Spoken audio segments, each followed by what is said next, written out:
Welcome to Dolphin Dive Daily, your go-to spot for everything Miami Dolphins. If you bleed aqua and orange, hit that subscribe button and join the pod. Mike McDaniel's Miami Dolphins finally had a statement game on Sunday, delivering a blowout performance against the Atlanta Falcons that, for a few fleeting hours at least, seemed to quiet all the speculation about his job security. It wasn't just the final score that impressed, although routing an NFL team is always eye-catching. What really stood out was the way the Dolphins' offense operated with precision, the way the play calling reflected a coach in control, and how the key adjustments McDaniel made throughout the game resulted in a dominant performance. Quarterback play was sharp, receivers found openings consistently, and the running game provided balance, giving fans reasons to feel optimistic about the immediate future of the team. And yet, even amid this apparent triumph, there lingered a cautionary note that underscored a lesson McDaniel has yet to fully internalize, a recurring pattern that risks undoing all the progress made on the field. The issue is deceptively simple, but the implications are significant. Why was Minkah Fitzpatrick, one of the Dolphins' most critical defensive players, allowed to stay on the field midway through the fourth quarter when the outcome of the game had long since been decided? Miami was leading 34-3, the win already well in hand, and yet Fitzpatrick remained active when prudence should have dictated otherwise. For context, Fitzpatrick had been injured during a 25-yard completion by Kirk Cousins that ultimately resulted in Atlanta's only late touchdown, a score that, from a strategic standpoint, changed nothing in the grand scheme of the contest. The injury, a thumb issue, was still being assessed on Monday, and there is every reason to fear that it could impact his availability for the Dolphins' next critical matchup against the Baltimore Ravens. And that's where the stakes skyrocket, because the Ravens, potentially with Lamar Jackson back in the lineup, represent an entirely different challenge, one where losing a player of Fitzpatrick's caliber could have serious ramifications for Miami's defensive schemes and overall competitiveness. This is not the first time McDaniel has faced criticism for allowing top-tier players to risk injury in situations where the outcome is essentially settled. If fans recall, last New Year's Eve, during a demoralizing 56-19 loss to Baltimore, the Dolphins suffered a similar setback. Bradley Chubb, the team's premier edge rusher with 11 sacks on the season, went down with a knee injury late in the fourth quarter on a play that had zero impact on the final score. The game was already out of reach with 3:18 left and the Dolphins trailing 49-19. It was an injury that removed a crucial player not just for the remainder of that game, but for the closing stretch of the season, including pivotal AFC East matchups and playoff preparation. That moment stands as a cautionary tale, a stark reminder that even in professional sports, the principles of risk management and common sense must sometimes take precedence over the desire to finish the game with pride. McDaniel himself addressed the criticism in the aftermath of that Baltimore game, acknowledging that his decision-making had been flawed in hindsight. He explained that the choice to leave starters on the field was driven by a belief in finishing the game and providing players with a sense of closure and competitiveness, even when the result was effectively determined. "It's me," McDaniel admitted. "In hindsight, I would absolutely not have one of them out there if I had known that he was going to get hurt, for sure. That's a known part of the job that I understand fully. It doesn't look smart at all." He framed the decision as one rooted in team culture and the close relationships he maintains with his players, arguing that the intent was purposeful and aligned with his philosophy of competitive integrity. While his explanation had merit, it still highlighted the tension between intent and consequence, a delicate balance that coaches in the NFL must navigate continually. Fast forward to Sunday's win over Atlanta, and the same mistake appears to have resurfaced. While Chubb's injury in Baltimore was a classic case of a player going down in a lost game, Fitzpatrick's situation was the inverse. The Dolphins were dominating, the score reflecting a performance to be celebrated, and yet a key player still risked injury unnecessarily. It is easy to understand the desire to let players feel the satisfaction of a strong finish, but when that finish exposes your team's cornerstone athletes to potential harm, the decision ceases to be prudent. Adding to the concern, Jaelan Phillips, another frontline defender, was also on the field during that final Atlanta drive. Phillips is among the Dolphins' most relied-upon edge defenders, and having both him and Fitzpatrick exposed in a low-stakes segment of the game raises questions about risk assessment, coaching priorities, and long-term strategic thinking. Fans and analysts alike are left to wonder why McDaniel allowed such a situation to unfold, particularly given the very recent memory of similar consequences against Baltimore. The criticism is not just theoretical. If Fitzpatrick's thumb injury proves significant, it could compromise Miami's defensive effort against a Ravens offense capable of exploiting such a gap. Lamar Jackson, when healthy, presents one of the most dynamic threats in the league, and Miami's defense will need every bit of its firepower to contain him. Losing Fitzpatrick, even temporarily, could tilt the balance of what promises to be a highly competitive Thursday night showdown. The echoes of the Chubb injury from last season only intensify the scrutiny, as fans remember the exact type of scenario McDaniel is trying to avoid, yet seems to repeat despite prior experience. In sports, learning from mistakes is often the difference between a good team and a championship contender, and this is a lesson McDaniel has yet to fully absorb in a practical sense. Despite these concerns, there are reasons for cautious optimism regarding the Dolphins' performance. The defensive unit, under coordinator Anthony Weaver, has shown marked improvement over the last 2 games, suggesting that the team is moving in the right direction after a slow start.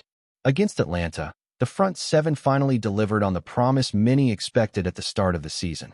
Jalen Phillips, Chop Robinson, and Bradley Chubb all generated multiple pressures, while linebacker Jordan Brooks recorded several tackles for loss and a sack, maintaining the high level of play that has become his trademark.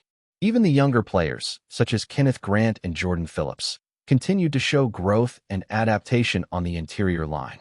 The secondary also contributed meaningfully, with Fitzpatrick performing at a level that justifies his status as one of the team's cornerstone talents, while Rasul Douglas made impactful plays following his recent addition to the roster. Dante Trader Jr., who was benched the previous week, redeemed himself with critical hits that reinforced the defensive effort.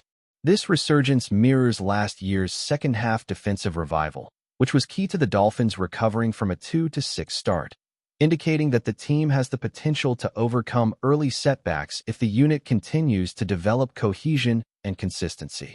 Offense and defense alike will need to sustain this level of performance as the Dolphins navigate the remainder of the season, particularly given significant injuries on the offensive side. TYREEK Hill is out for the year, Darren Waller will miss extended time, and the offensive line is already operating without James Daniels and Austin Jackson. With such gaps, the defense will likely carry an even larger burden, making the prudent management of player health and situational exposure more critical than ever. McDaniel's ability to balance competitiveness with long-term strategy could ultimately determine whether Miami can remain a legitimate contender in the AFC. The Falcons game, while encouraging in terms of execution and play calling, serves as both a success story and a cautionary tale, highlighting the narrow margin between celebrating a commanding win and jeopardizing future matchups through avoidable risks. The Dolphins now face a pivotal test against the Ravens, a team with a proven ability to exploit mistakes and capitalize on missing pieces. McDaniel's decisions regarding Fitzpatrick and Phillips will be scrutinized closely, and any negative outcome will likely reignite the conversation surrounding his job security. The lesson here is simple yet profound. Momentum and morale are valuable, but protecting your top talent in situations where the game's outcome is already determined is an absolute necessity. The tension between finishing the game in style and mitigating injury risk is a delicate dance, and McDaniel must find a way to execute it flawlessly if Miami hopes to sustain its recent progress and build toward a playoff-caliber team. Sunday's win over Atlanta demonstrates that the Dolphins are capable of impressive, even dominant performances, but the recurring exposure of key players in low-stakes moments serves as a reminder that good coaching is as much about restraint as it is about strategy, and that sometimes the most important play is the one you prevent from happening. In the end, Miami fans have much to celebrate from the recent performance. The team dominated a strong Falcons squad, showing that the adjustments made on offense and defense are bearing fruit. The play calling was sharp, the defensive front 7 rediscovered its bite, and rookies are growing into reliable contributors. Yet, amid all the positives, a nagging concern remains. The decisions regarding player exposure in low-stakes moments have not changed, and this repeated pattern could carry costly consequences. The next game against Baltimore will be the first true test of whether lessons from last season's debacle and Sunday's near mishap have truly been learned, or if McDaniel's philosophy of finishing the game at all costs will continue to put the Dolphins at risk. As much as this Dolphins team is capable of brilliance, it is also one reminder away from heartbreak, and the margin between success and failure will hinge on the very lessons McDaniel has yet to fully internalize. It's a story that combines hope, caution, and high stakes, and for every Dolphins fan, it serves as a thrilling, nerve-wracking narrative that is far from over. Still with us? Then show some love. Hit that like button and let us know in the comments. What's your take on the Fins this week? There's a storm brewing in Miami, and it comes with the unmistakable echoes of controversy and tension that seem to have become all too familiar in the NFL landscape. Stephen Ross, the often enigmatic owner of the Miami Dolphins, has finally broken his silence on one of the most shocking moves in recent NFL memory, the departure of Tyreek Hill. For weeks, the airwaves have been filled with speculation, from trade rumors to contractual disputes, and fans have been left in a state of restless uncertainty, scrolling social media feeds for any scrap of insight. Now, the man at the top, the one whose decisions ripple across locker rooms and fan bases alike, has stepped forward, and what he said is sending shockwaves across the league. Ross's comments, dripping with a mix of regret, justification, and perhaps a hint of defensiveness, have opened a window into a story that, until now, existed mostly in whispers and behind-the-scenes chatter. The narrative, as it unfolds, reads almost like a high-stakes drama, with front-office strategy, player ambition, and the elusive pursuit of legacy all entangled in a complex web of motives and consequences. When Ross took the microphone, there was an immediate sense that this wasn't going to be a typical, rehearsed corporate statement. Instead, it carried a raw, human edge, as if the man who built the Dolphins into a franchise that fans love and loathe in equal measure was wrestling with the weight of a decision that had far-reaching repercussions. He began by acknowledging the undeniable talent and charisma that Tyreek Hill brought to Miami, painting a picture of a player whose speed and playmaking ability could redefine a game within seconds. Ross spoke of Hill not just as an athlete, but as a force of nature on the field, someone whose presence demanded attention and whose performance elevated everyone around him. Yet, despite this glowing acknowledgement, there was an undercurrent of tension in his voice, a subtle reminder that business in professional sports is rarely about sentiment alone. The departure, Ross insisted, was not the result of a sudden fallout or an emotional lapse, but rather a culmination of complex negotiations, long-term strategy, and what he described as a vision for the future of the Dolphins. Rumors had swirled for weeks prior to this statement, with insiders hinting at disagreements over contract structures, potential cap space maneuvers, and philosophical clashes between player and management. Many speculated that Hill, whose talent is undeniable, had ambitions that extended beyond the Dolphins' current trajectory, and that those ambitions were not fully compatible with the team's evolving roadmap. Ross's comments, while carefully measured, seemed to corroborate some of these whispers. He spoke in a tone that balanced respect and authority, emphasizing that decisions of this magnitude are rarely binary, rarely simple, and almost never free from consequence. He hinted at the difficult balancing act that owners face, retaining star talent while maintaining organizational flexibility, cultivating locker room harmony while planning for seasons yet to come. In doing so, he painted a portrait of a sports executive who must navigate a labyrinth of financial, personal, and competitive pressures, all under the relentless scrutiny of a fan base that never forgets and media that never sleeps. As Ross continued, he delved into what might be interpreted as both a defense and a subtle critique.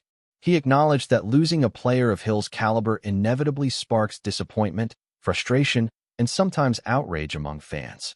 Yet he seemed to suggest that these emotions, while understandable, are part of the larger picture, a picture where each decision sends ripples across the franchise, influencing draft picks, salary cap strategies, and the delicate chemistry of the locker room. He did not shy away from the human element, admitting that relationships between management and players are fraught with tension, even when mutual respect exists.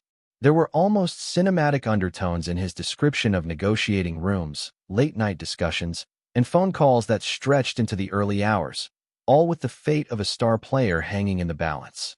To the casual observer, these details might seem mundane, but to those who understand the inner workings of the NFL, they provide a tantalizing glimpse into the pressure cooker that is professional football. Of course, the media has not let the story settle quietly. Analysts, reporters, and fans alike have dissected every word, every nuance, reading between the lines for hidden meanings and clues about what the Dolphins' next steps might be. The buzz on social media is electric, a mixture of anger, speculation, and relentless curiosity. Could this move signal a broader shift in the Dolphins' roster philosophy?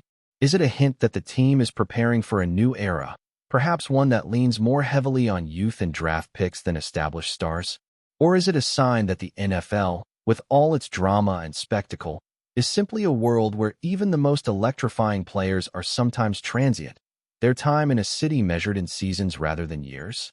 Ross, knowingly or not, has fueled all these questions, offering enough insight to intrigue, but leaving just enough ambiguity to keep the conversation alive and vibrant. One of the most striking aspects of Ross's revelation was the emotional transparency. While it is rare for owners to speak at length about the personal dimensions of a trade or departure, Ross allowed himself moments of vulnerability. He admitted that parting ways with Hill weighed heavily on him, not just as a businessman, but as someone invested in the community and the team's legacy. There was a sense that he recognized the personal bonds players forge with fans and cities, the emotional resonance that goes beyond contracts and statistics. Yet even in these moments, the pragmatism of ownership shone through. Ross juxtaposed emotion with strategy, affection with accountability, creating a narrative tension that only added to the intrigue. Fans were left not just with answers, but with a story, one that feels ongoing, unresolved, and full of potential plot twists. Speculation has also turned toward the future. With Hill's departure, what is the plan for the Dolphins offense? Who steps up?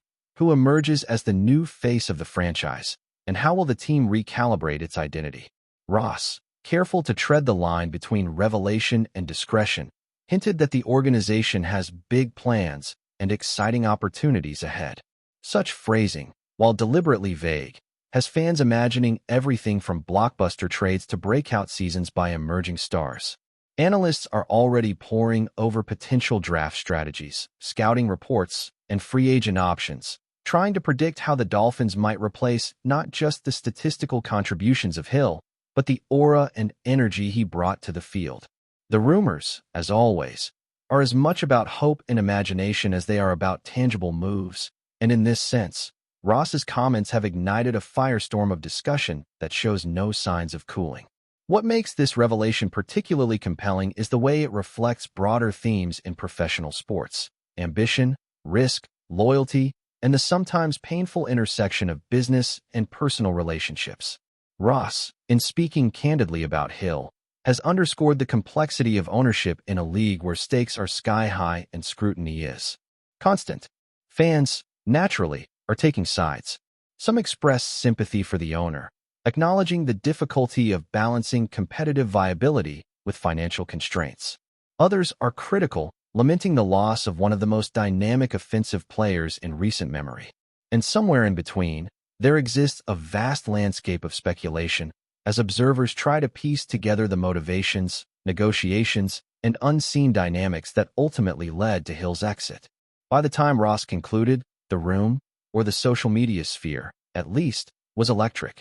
There was admiration for his willingness to speak openly, frustration at the unavoidable loss, and relentless curiosity about what comes next.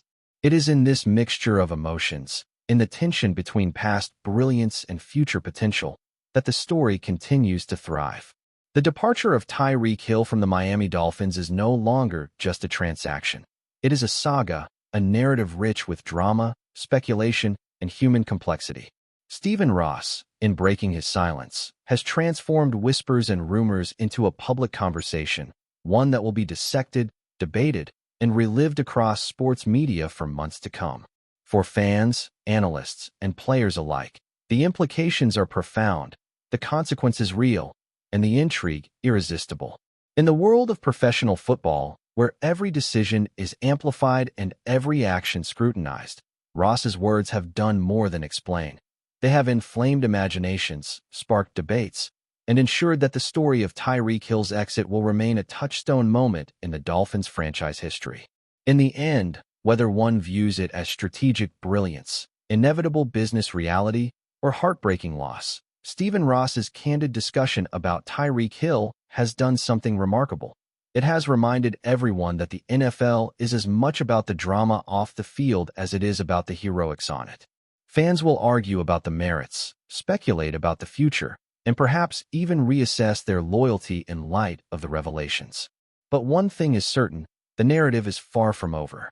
In Miami, the echoes of Hill's speed and Ross's decisions will linger, intertwined in a story that is as thrilling as any game-winning touchdown, as fraught as any locker room tension, and as captivating as the sport itself. And as the rumor mill churns, as analysts craft scenarios, and as fans passionately debate the wisdom of letting one of the NFL's most electrifying talents walk away, the truth of the matter remains tantalizingly complex. In the NFL, silence is temporary, speculation is eternal, and the story, always, is the ultimate winner. That's a wrap for today's dive. If you're loving the content, share it with a fellow Dolphins fan, hit subscribe, and turn on notifications so you never miss a splash. Fins up.